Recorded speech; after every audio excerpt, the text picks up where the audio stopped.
أنفسنا ومن سيئات أعمالنا من يهده الله فلا مضل له ومن يضلله فلا هادي له ونشهد أن لا إله إلا الله وحده لا شريك له ونشهد أن سيدنا وحبيبنا وبشيرنا ونذيرنا وطبيبنا محمدا عبد الله ورسوله الذي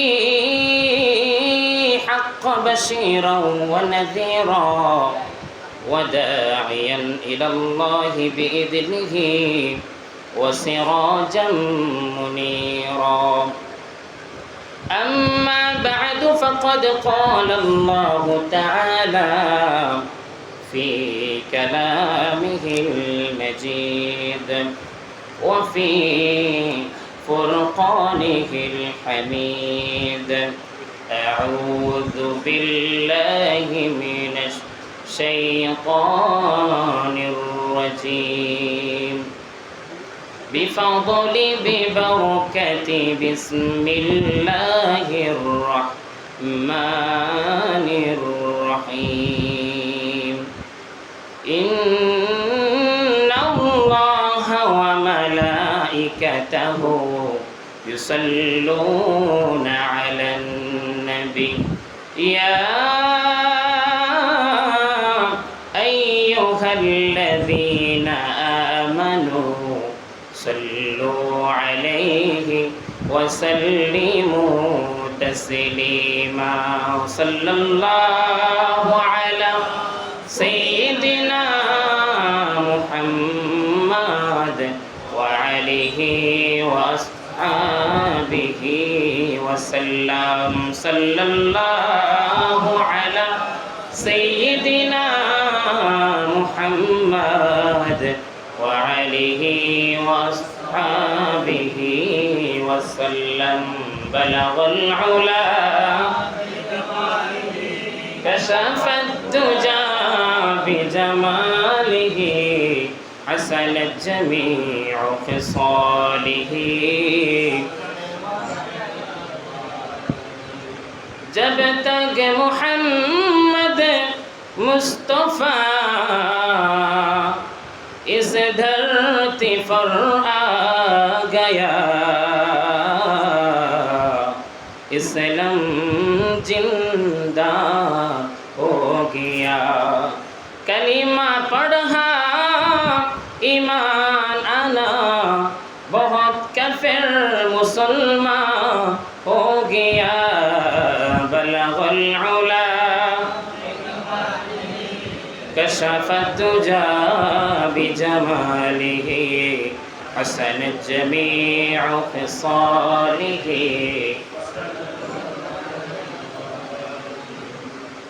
जमीन जमा तुम्हारे लिए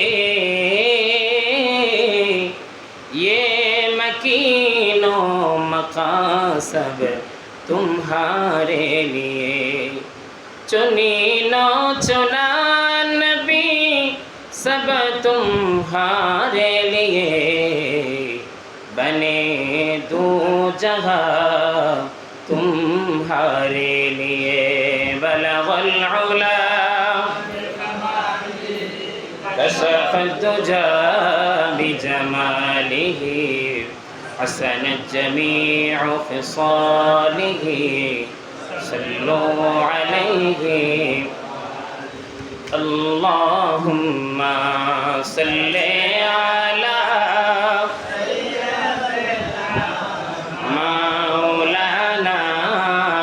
محمد وعلى آل سيدنا مولانا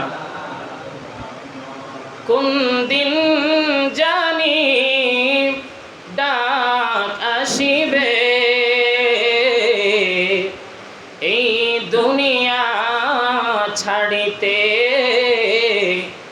আপন পোশাক খুলে খুলে রঙিন পোশাক খোলে খোলে সাদা কাপন পড়াইতে আল্লাহুম্মা সাল্লি আলা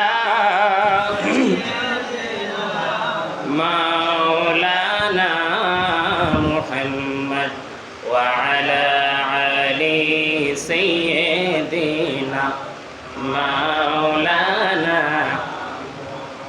মন আমার কাঁদে রে প্রাণ আমার কাঁদে রে যেতে নূরে মদিনা মন আমার কাঁদে রে প্রাণ আমার কাঁদে রে যেতে সোনার মদিনা ওই মদিনার ধুলি বালি ওই মদিনার ধুলি বালি পেতাম যদি আমি মাখতাম গায় আল্লাহুম্মা সাল্লি আলা মাওলানা ওয়া আলা আলি সাইয়্যিদিনা মাওলানা আলহামদুলিল্লাহ ওয়া শুকরিল্লাহ আজকে সালাতু সালাম আলি হাবিবিল্লাহ ওয়া আলা আলিহি ওয়া আসহাবিহি কারামাল্লাহ। আলহামদুলিল্লাহ, আজকে মহান রব্বুল আলামিন পবিত্রতম দিবস জুমাতুল মুবারক, আজকে 17 জুলাই, ইংরেজি বাংলা হচ্ছে 2 শ্রাবণ, তারপরে আরবি হচ্ছে আমরা নতুন একটি মাসে পদার্পণ করেছি 3 সফর, সফর মাসের 3য় জুমা, সফর মাসের 3 তারিখ প্রথম জুমা, একটু খেয়াল করবেন। আমরা আগমন করেছি আমার মুরব্বী বাবারা, যুবক ভাইয়েরা, যারা মাইকের আওয়াজ শুনতেছেন, পর্দানসীন মায়েরা, বোনেরা, আমাদের মেয়েরা, ছোট ছোট তালিবুল ইলম, আমাদের সন্তানরা, সকলকে পবিত্রতম সফর মাসের প্রথম জুমাহের পক্ষ থেকে জানাচ্ছি আন্তরিক মোবারকবাদ, সুন্নতি সালাম। আসসালামু আলাইকুম ওয়া রাহমাতুল্লাহি ওয়া বারাকাতুহু। আপনারা সবাই কেমন আছেন? সবাই বলেন কেমন আছেন? আলহামদুলিল্লাহ, আহলান ওয়া সাহলান মারহাবান তাইয়িবান। আল্লাহ তাআলা আমাদের সকলকে ভালো রাখুক, নেক হায়াত দারাজ করুক, আমাদেরকে নেক আমল করার মতো তৌফিক দান করুক, সবাই বলছি আমিন। প্রিয় মুসল্লিয়ান কিরাম, আপনাদের সম্মানিত ইমাম সাহেব মাওলানা দেলোয়ার হুজুর, আমার বড় ভাই, তিনি আমার মসজিদে আজকে জুমা পড়াচ্ছেন। আসলে জানি না কেন আজকে এই ধরনের ভাগ্য পরিবর্তন হলো। আমাদের একটা পারিবারিক বিয়ে আছে আর কি। আমার বড় ভাই এমাম, আপনারা অনেকেই চিনেন, ওনার ছোট মেয়ের বিয়ে। এখন যেহেতু আমাদের বংশের মধ্যে আমরা 2 জন আলেম, আবার উনি আমার বড়, তাহলে ওনার উপরে তো দায়িত্ব বেশি। তো ওই হিসাবে বিয়ে পড়ানোর জন্য দায়িত্বটা ভাইয়ের উপরে অর্পিত হয়েছে। ওই জন্য আমরা পরামর্শ করে ওনাকে আমার মসজিদে পাঠিয়েছি, বাউরকুমা যে সমাজে বিয়ে আর কি। আর আমি আপনাদের এখানে আপনাদের খেদমতে এসেছি। জানি না আমি আপনাদের মনের খোরাক দিতে পারবো কি না, আমি তো আর এত বড় আলেম নই, মাত্র ছাত্র, তারপরে চেষ্টা করবো ইনশাআল্লাহ। সংক্ষিপ্ত সময় আছে 10 মিনিট 15 মিনিটের মতো, যতটুকু সম্ভব হয় কোরআন হাদিস থেকে চেষ্টা করবো আপনাদেরকে বলার। আর আপনারা দোয়া করবেন আমি যাতে সঠিক কথাগুলো তুলে ধরতে পারি। ওমা তাওফিক ইল্লা বিল্লাহ। আমি আমার সমাজের মসজিদে গত জুমায় আলোচনা করেছিলাম, দেশে এবং পৃথিবীর বিভিন্ন স্থানে যখন জুলুম, অত্যাচার, অন্যায় যখন বেড়ে যায়, তখন আল্লাহর গজব অবধারিত হয়। এই সম্পর্কে আমি গত জুমায় প্রাথমিক একটি আলোচনা করেছিলাম, আলোচনা কমপ্লিট করতে পারিনি। যে আলোচনাটা বাকি রয়েছে সেটা আপনাদেরকে ইনশাআল্লাহ শোনাতে চাচ্ছি। আল্লাহ তাআলা যেন তৌফিক দেয়। আউযু বিল্লাহি মিনাশ শাইতানির রাজীম। বিসমিল্লাহির রাহমানির রাহিম। ওয়ালা তাহসাবান্নাল্লাহা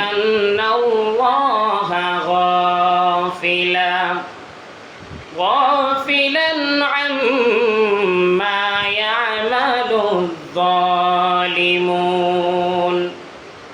ইন্নামা يؤخرهم ليوم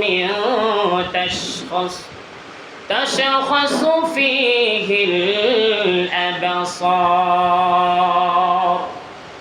আল্লাহ তাআলা পবিত্রতম কুরআনুল কারীমের 14 নম্বর সূরা সূরাত ইব্রাহিমের 42 নম্বর আয়াতের মধ্যে বলেন ওয়ালা তাহসাবান্নাল্লাহা গাফিলা বান্দারা আমার শুনে রাখো আমি আমার সৃষ্টি জগৎ সম্পর্কে গাফেল নই সুবহানাল্লাহ বান্দারা শুনে রাখো স্মরণ করো আমি আমার সৃষ্টি সম্পর্কে এই দুনিয়া সম্পর্কে পৃথিবী সম্পর্কে কুল কায়নাত সম্পর্কে গাফেল নয় গাফিলা আম্মা ইয়ামালু যালিমুন তোমরা যারা জুলুম করতেছ অত্যাচার করতেছ অন্যায় করতেছ তোমরা ভুলে যাও না আমি আল্লাহ তোমাদেরকে দেখতেছি আম্মা ইয়ামালু যালিমুন সুবহানাল্লাহ বলেন না ইন্নামা ইউআখিরুহুম লিয়াউমিন তাশখাসু তোমরা মনে রেখো যখন পৃথিবীর জমিনে জুলুম বাজেরা অত্যাচারীরা অন্যায়কারীরা লিয়াউমিন তাশখাসু ফীহিল আবসার যখন জুলুম অত্যাচার করতে করতে এমন একটি প্রান্তে চলে যায় এমন একটি অবস্থায় চলে যায় উপরের দিক থেকে নিচের মাটি দেখে না তারা ঠিক কি না মানুষের উপরে জুলুম করতে করতে অন্যায় অত্যাচার করতে করতে গরিব দুঃখী অনাহারীদের রক্ত চুষতে চুষতে 10 তলা 15 তলা 20 তলা বিল্ডিং এর উপরে উঠে নিচের দিকে তাকায় মাটি দেখা যায় কিনা ঠিক কি না আমার আল্লাহ বলেছেন এমন কঠিন ভাবে ইন্নামা ইউআখিরুহুম তাদের আখির হবে তাদের পরকাল হবে লিয়াউমিন তাশখাসু ফীহিল আবসার তারা নিজের আঙ্গুল নিজে কামড়াবে নিজের চামড়া নিজে কামড়াবে লিয়াউমিন তাশখাসু ফীহিল আবসার তাদের চক্ষু সমূহ ধ্বংস করে দেওয়া হবে চিৎকার করে বলেন নাউযুবিল্লাহ কি করলাম নিজের জীবন ধ্বংস করে দিলাম নিজের জীবনটাকে শেষ করে দিলাম গরিব দুঃখীর উপরে অন্যায় করলাম জুলুম করলাম মানুষের টাকা মেরে খেয়ে দিলাম মানুষের জমি মেরে খেয়ে দিলাম রাস্তার কার্পেট মেরে খেয়ে দিলাম সরকার আমাকে দায়িত্ব দিয়েছে রাস্তা করার জন্য রাস্তার মধ্যে কোন রকম 2 নাম্বার রড 2 নাম্বার ইট সুরকি দিয়া রাস্তাটা কোন রকম করে দিয়ে লক্ষ লক্ষ টাকা মেরে দিলাম ঠিক না যে রাস্তা যাওয়ার কথা 10 বছর 15 বছর ওই রাস্তা 1 বছরের আগে ধ্বংস হয়ে যায় ঠিক কি না আমি ব্যাখ্যার দিকে যাচ্ছি লিয়াউমিন তাশখাসু ফীহিল আবসার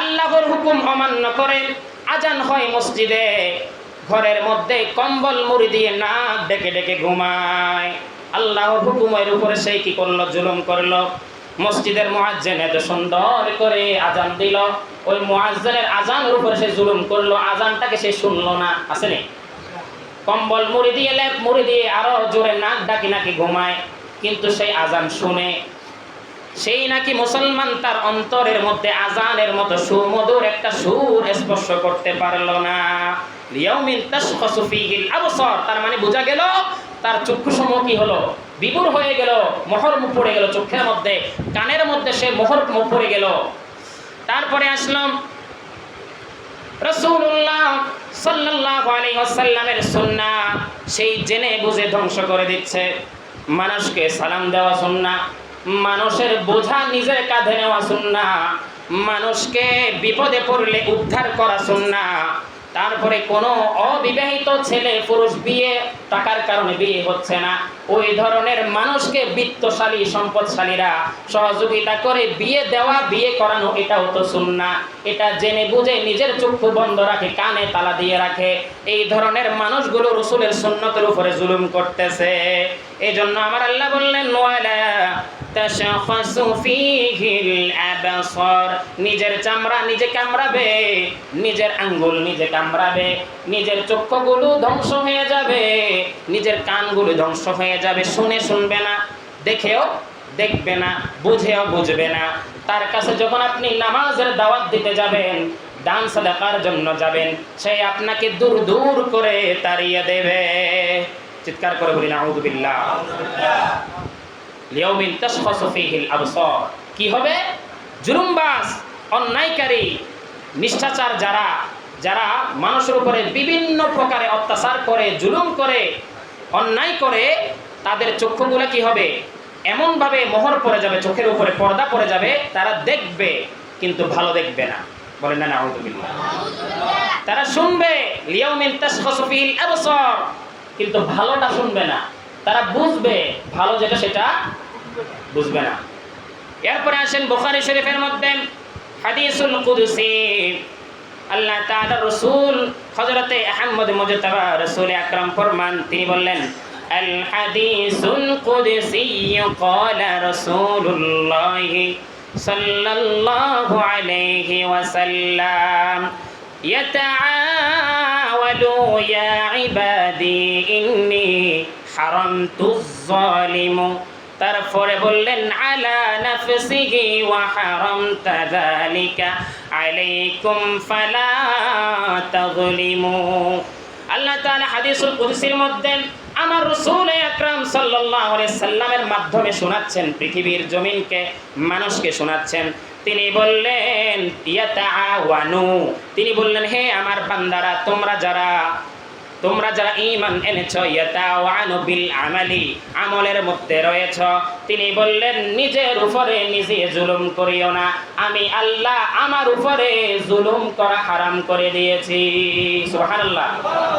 হে আমার বান্দারা, ইয়াতাওয়ানু বিল আমালি, তোমরা যারা আমলের মধ্যে রয়েছ, ঈমানের মধ্যে রয়েছ, নিজের উপরে নিজে কি করিও না? জুলুম করিও না।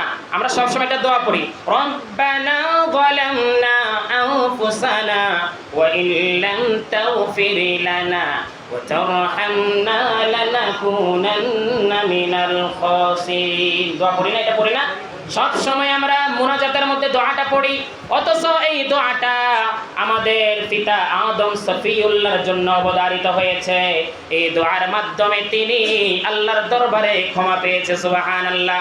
এই দোয়ার অর্থ হলো, আমাদের রব, আমরা জুলুম করেছি নিজেদের নফসের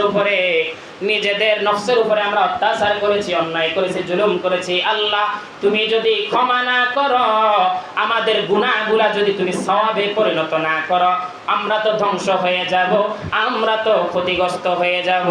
বলেন না সুবহানাল্লাহ।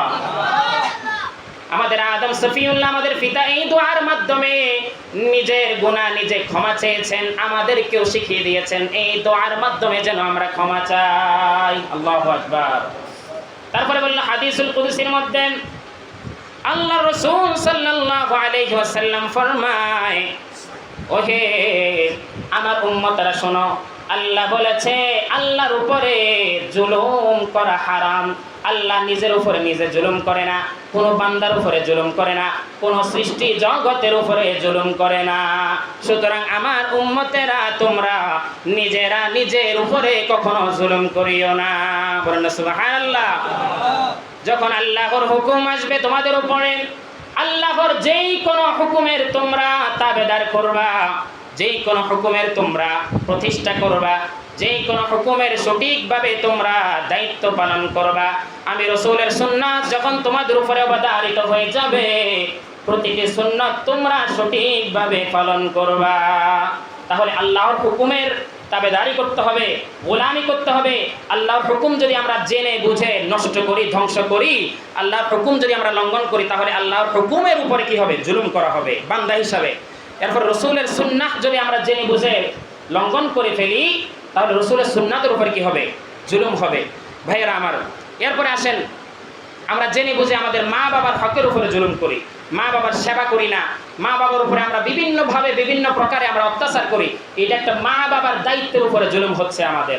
এই যে আল্লাহ যে বলেছেন, বিভিন্নভাবে যখন আমার বান্দারা বিভিন্ন সিস্টেমে যখন জুলুম অত্যাচার করে, তখন আমি আল্লাহ রাগান্বিত হই এবং আমি 5 ভাবে পৃথিবীর জমিনে কি করি? ধ্বংসপ্রাপ্ত করি, গজব দান করি। ওই কথাটাও আসতেছে, সময় কম, এই জন্য খুবই সংক্ষেপে করতেছি। রব্বুল আলামিন রাসূলুল্লাহ সাল্লাল্লাহু আলাইহি ওয়াসাল্লামের মাধ্যমে আমাদেরকে বোঝাতে লাগলেন। তিনি বললেন, আহাব্বুন নাস ইলাল্লাহ ইলাল্লাহি নাফহুম লিন-নাসি ওয়া আহাব্বুল আমালি ইলাল্লাহ আদখালাস সূরা আলা কলবি কলবিন উমরি মুসলিমান আয ইয়াহাবু আও ইয়াযহাবু আনহু কুল্লি ফিতরা। তিনি বললেন আল্লাহর কাছে সবচেয়ে বেশি প্রিয় মানুষ হলো সেই ব্যক্তি আহাব্বুন নাস ইলাল্লাহ, সুবহানাল্লাহ পড়েন না। আল্লাহর নিকট সবচেয়ে প্রিয় ব্যক্তি সেই ব্যক্তি।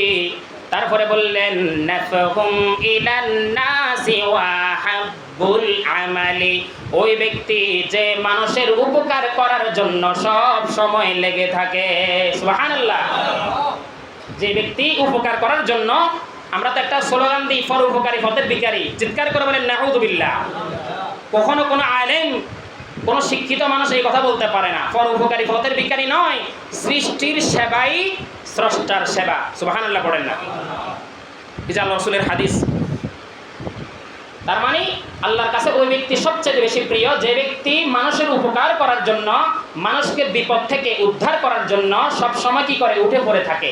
সব সময় মানে আকৃষ্ট হয়ে থাকে, আমি কিভাবে মানুষটাকে উপকার করতে পারবো, কিভাবে অমুক এলাকা বন্যায় ধ্বংস হচ্ছে, ওই ধ্বংসপ্রাপ্ত বন্যার এলাকার মানুষকে কিভাবে খাওয়াইতে পারবো, কিভাবে আশ্রয় দিতে পারবো। এভাবে যখন মানুষের অন্তরের মধ্যে এরকম আগ্রহ থাকে, আমার আল্লাহ বলেছেন ওই ব্যক্তি আমার প্রিয়। বলেন না সুবহানাল্লাহ। এই জন্য এরপরে বললেন, তারপরে বললেন কলবি উমরি, যার অন্তরের মধ্যে সব সময় চিন্তা থাকে, লাঘব থাকে, আমি ওই মানুষটার, ওই এলাকার, ওই মানুষগুলার আনন্দের সাথে আমি আনন্দিত হব। সুবহানাল্লাহ। দুঃখের সাথে আমি জড়ে, আমি তাদের দুঃখের সাথে শামিল হয়ে দুঃখিত হব। এই কথাগুলা যেই মানুষের অন্তর থেকে বের হয়, আমার আল্লাহ বলেছেন ওই ব্যক্তিগুলা আমি আল্লাহর সবচেয়ে প্রিয় হয়ে যাবে। সুবহানাল্লাহ। এবারে আসেন, এই ছোট্ট একটা আয়াত, একটা হাদিস থেকে আমরা বুঝতে পারলাম যে ব্যক্তি বিভিন্ন সিস্টেমে, বিভিন্ন পন্থায় মানুষের উপরে অত্যাচার জুলুম করবে, তার উপরে, তার কারণে পাঁচ প্রকারের গজব এবং আল্লাহর বদদোয়া, আল্লাহর নিকৃষ্ট আযাব নাজিল হবে 5 প্রকারের। 1 নম্বরে, জুলুমকার অত্যাচারী যখন বেড়ে যাবে, সর্বপ্রথম আল্লাহ তাআলা রাগান্বিত হয়ে প্রাকৃতিক দুর্যোগ দিবে। হঠাৎ করে ভূমিকম্প দিবে। দেখবেন হঠাৎ করে ভূমিকম্প, আমি ঘুমাচ্ছি, আস্তাগফিরুল্লাহ, বিল্ডিং ভেঙে জমি জামা উল্টে সব ধ্বংস। আছে না? আমাদের দেশের রহমত আছে বিদে এখন আমরা বাঁচিয়ে আছি, কিন্তু কিছু কিছু পৃথিবীতে দেখিয়েন এমন ঘটনা ঘটছে, মানুষ ঘুমাচ্ছে শান্তি ঘুম, এমন অবস্থায় কত বড় বড় বিল্ডিং ধসে গিয়েছে, ধ্বংসলীলায় প্রাপ্ত হয়ে গেছে। তাহলে আল্লাহ যখন কোনো জুলুম বা বেশি জুলুম করে, অত্যাচারী বেশি অত্যাচার করে, আল্লাহ রাগ করে তখন প্রাকৃতিক দুর্যোগ দেয়, সুনামি দেয়, ভূমিকম্প দেয়, ঘূর্ণিঝড় দেয়, এমন কিছু দেয়, তখন পৃথিবীর মধ্যে বিভিন্ন ধরনের মহামারী সৃষ্টি হয়ে যায়। চিৎকার করে বলেন সুবহানাল্লাহ।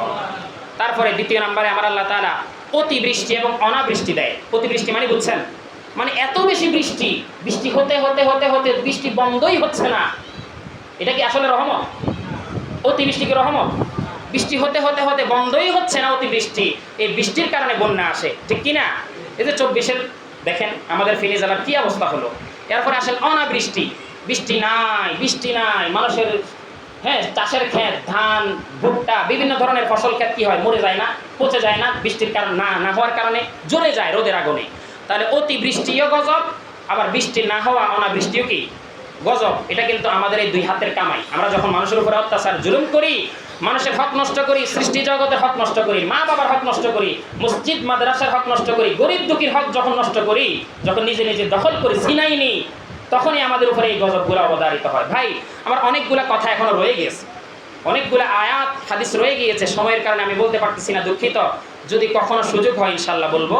ইনশাআল্লাহ আজিজ ওয়া মা তাওফীক ইল্লা বিল্লাহ। আমরা কারো উপরে জুলুম করব না, আর যারা জুলুম করে আল্লাহ তাআলা যেন তাদেরকে হেদায়েত নসিব করে, আমরা দোয়া করব। আমিন। ওয়া মা তাওফীক ইল্লা বিল্লাহ। আসসালামু আলাইকুম ওয়া রাহমাতুল্লাহ।